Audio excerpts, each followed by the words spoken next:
Exactly 49 minutes past the hour. Welcome back to Sunday Live, right here at Citizen Television. On to our weekly feature, Citizen Planet. Olive. That's right. And to a section of Kenyans, the name Al Gore rekindles memories of a U.S. presidential election loss to George Bush Jr. in 2000. But the former U.S. vice president, who served under President Bill Clinton, is renowned worldwide for his environmental and climate change activism. He spoke to Mashi Makapombe on the sidelines of the Climate Reality Tour about his other side of life, and that is as an environmentalist, which he began since his early days as a young U.S. congressman.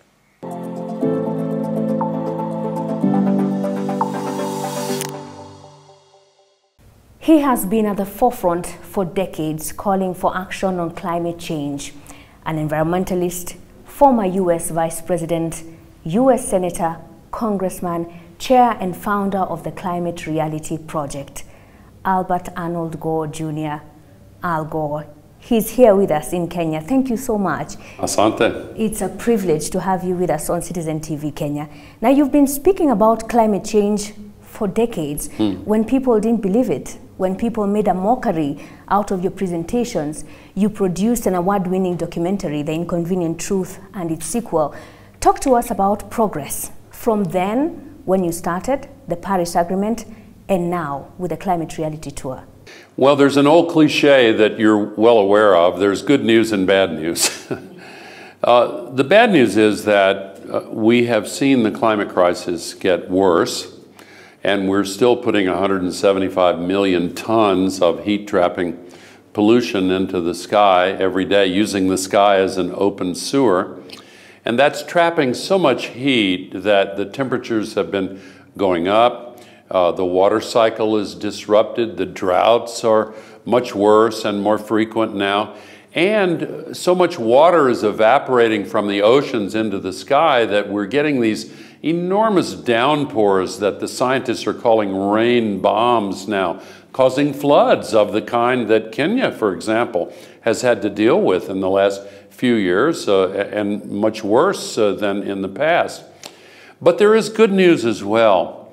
The cost and efficiency of pollution-free solar energy, wind energy, geothermal energy, battery energy storage, electric vehicles, and other technologies, the cost has been coming down so quickly that it's now the cheapest source of electricity in all of history, and it doesn't have pollution, and it creates 3 times as many jobs as the investments in the old dirty fossil fuel industry.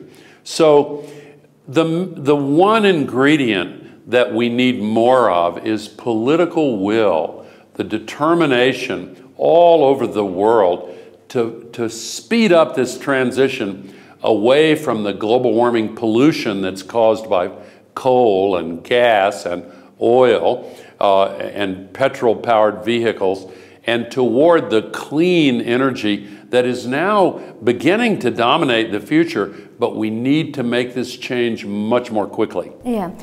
When you talk about political will, the U.S. right now, under President Donald Trump, and even previously, has made clawbacks on climate agreements.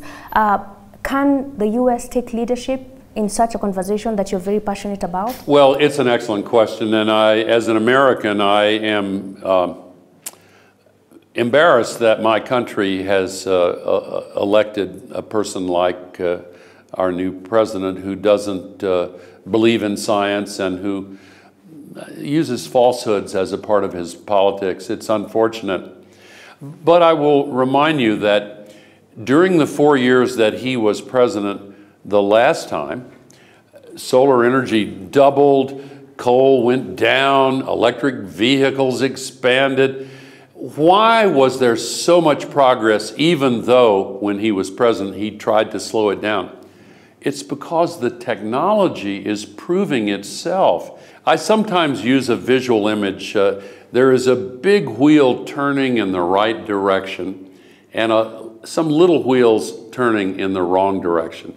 But the big wheel of change is moving in the right direction, and we are going to win this struggle.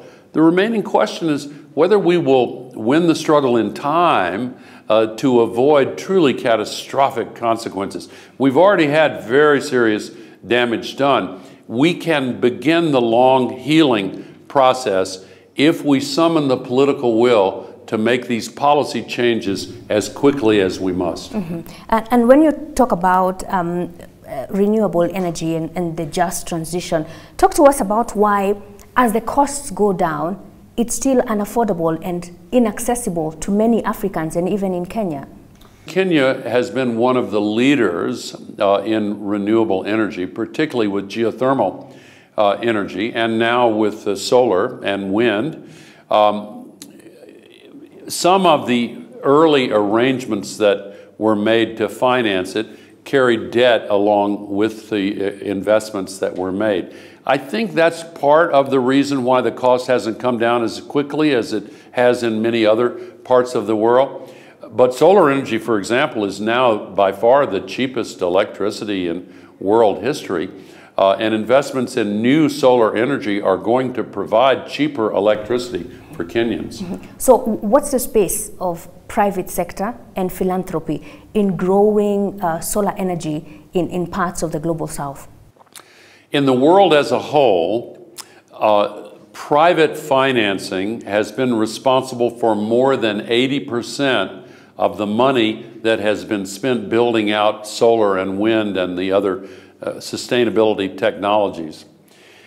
That private sector funding has been less available in developing countries because there has been a perception that some developing countries impose more risk on those who loan the money. In some countries, there's a concern about the value of the currency changing quickly, hurting the investments that have been made and the loans that have been made.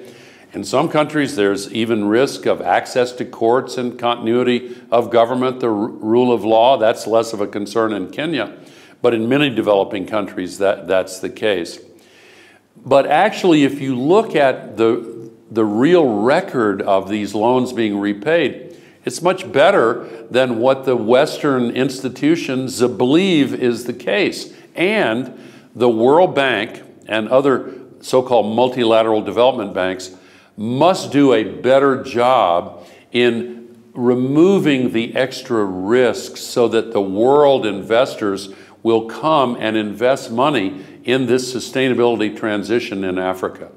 The global goal on adaptation at COP29, Baku, great expectation. People were disappointed. In COP28 in Dubai, Loss and Damage Fund was operationalized on day one. Quite exciting, but those pledges still remain as such. Can the big nations be compelled to live up to their pledges, and how can the world do that?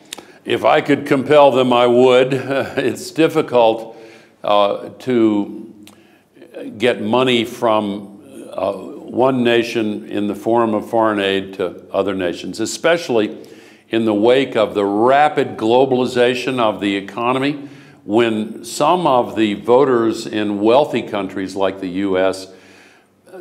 perceive that many jobs were moved out of the U.S. to lower wage countries around the world. And when they are asked to make tax money available, they resist that. I don't agree. I think that we should.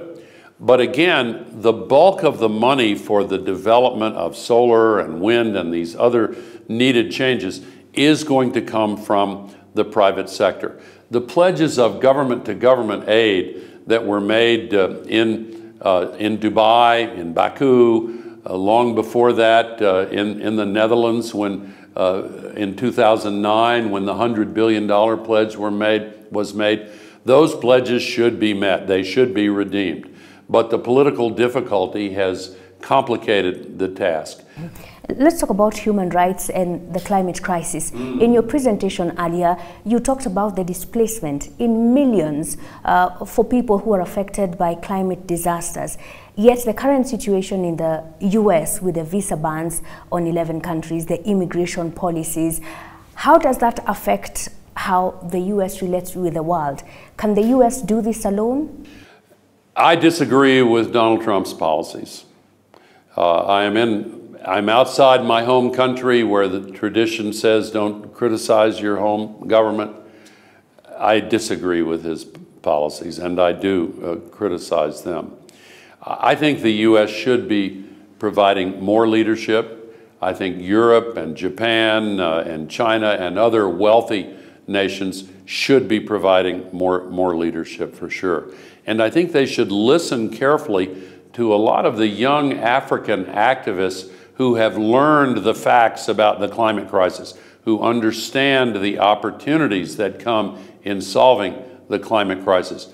But there's no doubt that the United States, which has since the end of World War II been perceived as the leader of the global community in many ways, is now pulling back from that role. We have 3.5 years left with Donald Trump as president. I hope that 3.5 years from now you will see a return to the kind of leadership the United States is capable of providing. Mm-hmm. In the 3.5 years, do you think there will be long-term impact on the global order? Does it even exist anymore? I think we are more resilient than we sometimes fear that we are. But some damage is being done. There's no question about it.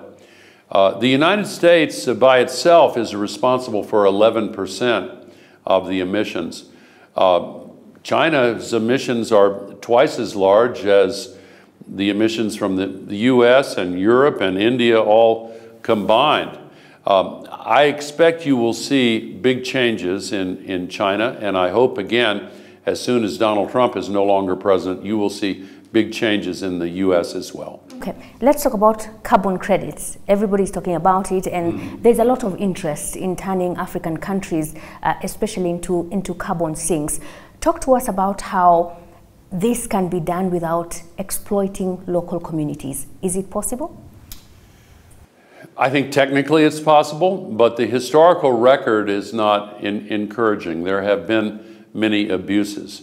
There is such a large demand for the purchase of carbon credits from Western companies that have pledged to reduce their emissions, and they don't want to actually reduce their emissions. They just want to buy carbon credits and do it that way.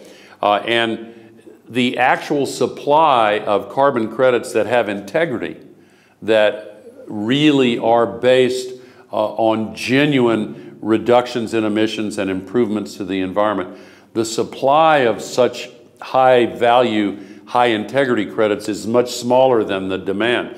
So what you've seen is a series of abuses, and that has led some people to say that we ought to eliminate them altogether. There's one other group, because some local communities are actually victimized if carbon credits are used instead of reducing the emissions instead. And that's led some people to say, let's just stop using them. I have a slightly different view. I think that there is a small role for carbon credits if we can guarantee that the local communities have a role and are consulted, and their viewpoints and their wisdom and their experience is made a part of the plan, and if we can guarantee the high quality of those carbon credits. Mm-hmm. When you talk about possibilities, you are one of the investors in Climate Trace, which is a software that looks at global emissions. Could there be something in the offing similar to track carbon credits and actually protect local communities from exploitation? I think that's a great idea, and there are some organizations that try to do exactly that. I believe there needs to be a consolidation of those NGOs that measure the quality of the carbon credits that are being used and keep track of whether or not people in the local communities are fully involved in the plans on which these credits are based. I think there is hope that we can see the consolidation of a global effort to monitor these credits and only allow the use of ones that respect local community participation and require full integrity for the credits that are used. Mm-hmm. Finally, Climate Reality Project, some of the goals about halving the global emissions by 2030, getting to net zero by 2050. Do you think it is possible when we have world leaders who talk about oil and gas as gifts from God and nations should be allowed to exploit them for their own economies? Well, of course, developing nations, of course, have a right to develop their own resources, but they should listen to the young people and develop in a smart way, not in a way that harms the people of these countries. Oil and gas and coal are associated with what's known as the resource curse. Look at what has happened in Nigeria, in the Okavango Delta, for example. Look at what has happened in so many countries where the development of dirty fossil fuels leaves the environment ruined and poisoned, and the wealth that's created doesn't go to the people. It goes to a very small number of wealthy and powerful elites, and mostly to people in other countries, because it's extracted from the developing countries and used to benefit the rich countries in a kind of a fossil fuel colonialism manner. So finally, what are the key 3 lessons that you'd want Kenyans watching you to take home with them? We all face the same choice in life over and over again. It's the choice between the hard right and the easy wrong. The choice on our energy future is a choice between right and wrong. Avoid dirty fossil fuels. Seize the exciting new opportunities to create 3 times as many jobs by investing in solar and wind and sustainability solutions, and give young people hope for the future again. Thank you so much. Thank you for your time. Asante. Asante sana. Thank you. Thank you. Great.